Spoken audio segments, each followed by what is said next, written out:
March 12. Venerable Theophanes the Confessor. Theophanes is called the Sigrian because Sigrian was his birthplace. He was a kinsman of the Emperor Leo the Isaurian and his son Copronymus. He possessed great wealth and splendor, but all of this lost its worth for Theophanes when the Lord Christ began to reign in his soul.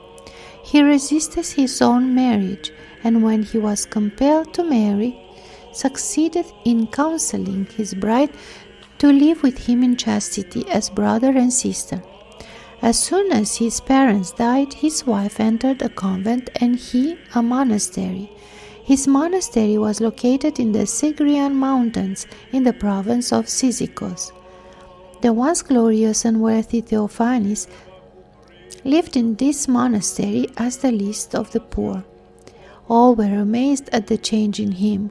Having become renowned because of his strong faith, abstinence, and wisdom, he was summoned to the Seventh Ecumenical Council, Nicaea 787 AD, where the veneration of icons was confirmed. Because of his purity and chastity, God bestowed upon him the gift of performing miracles, by which he cured all diseases, especially maniacal disorders and insanity. He prayed to God for all the sick and the unfortunate, and through his prayers he helped them. Only when he himself became ill and his illness was prolonged did he refuse to pray to God for the restoration of his own health, but endured this illness with gratitude.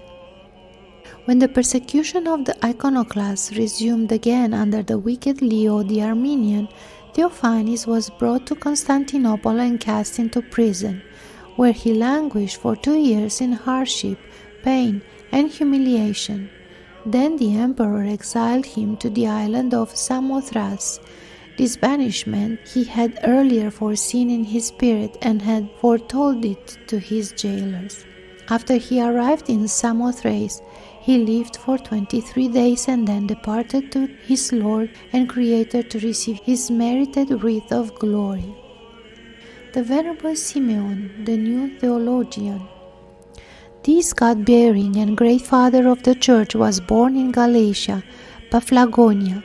Simeon was educated in Constantinople and was assigned as a courtier in attendance to the Emperor Basil and Constantine Porphyrogenitus.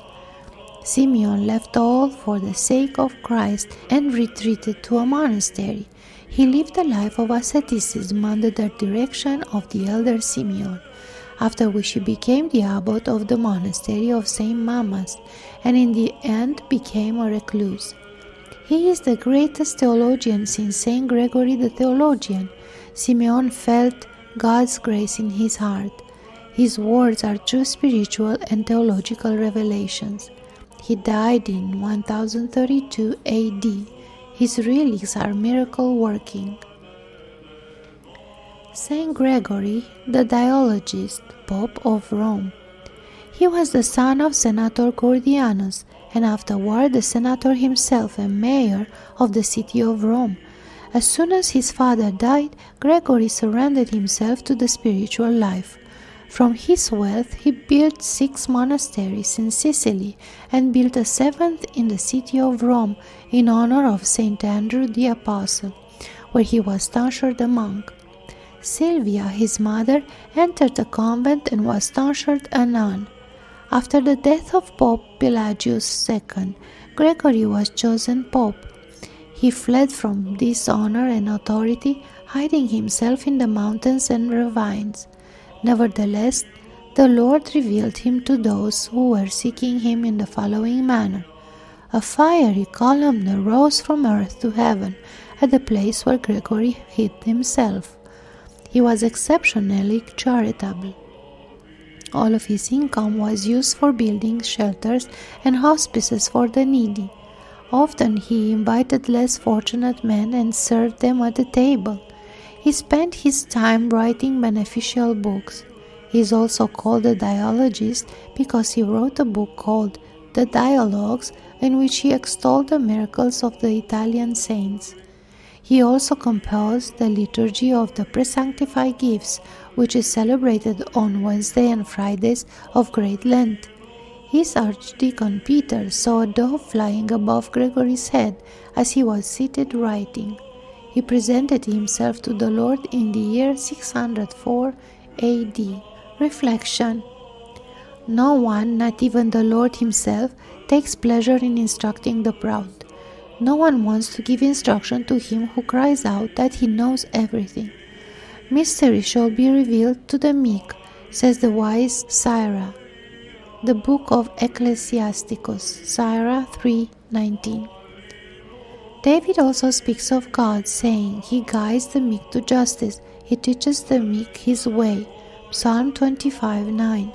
The proud person is he who wants to teach everyone, yet does not want to be taught anything by anyone. The humble man is he who does not wish to teach anyone, but continually desires to be taught by someone, no matter whom. An empty ear of corn raises its head above the field, and the full ear of corn hangs down with bowed head.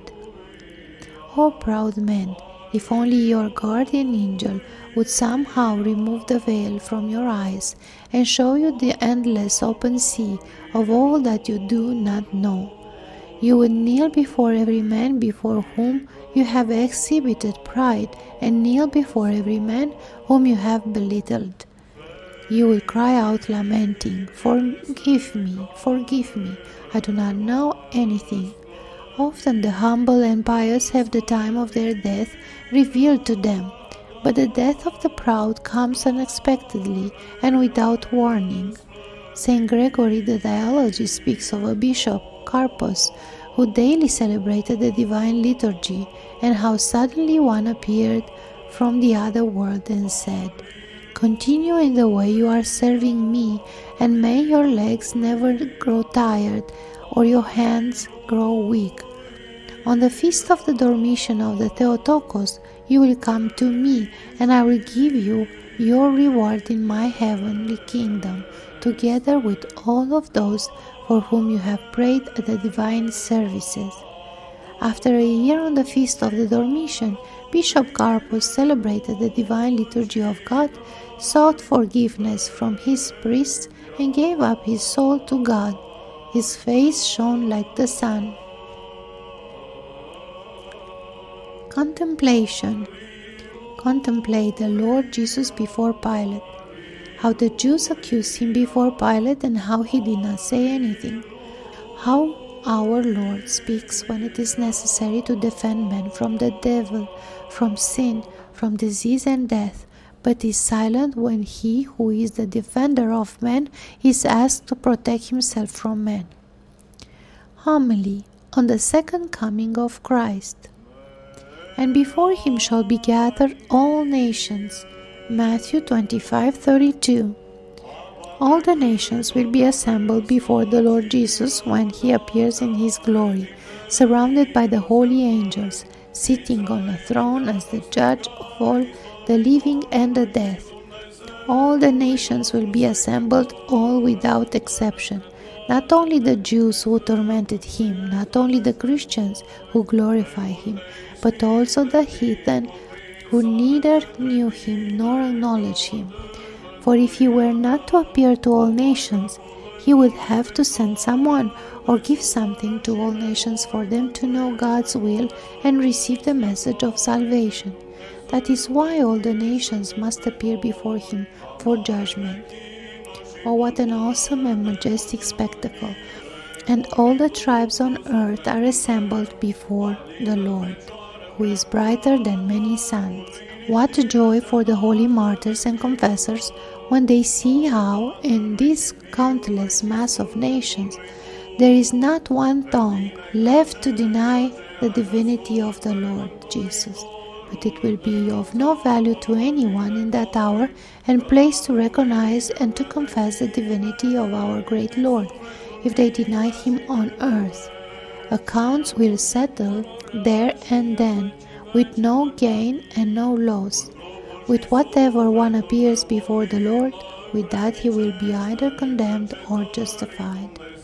Now is the time to acknowledge the divinity of the Lord Jesus. Now, when many deny him, and when his divinity is doubted by many, they who love the Lord and who trust in all of his words will easily acknowledge this. For when he says this, what do those who love him have to worry, to doubt, or to hesitate about? O Lord Jesus Christ our God, have mercy on us. To thee be glory and praise forever. Amen.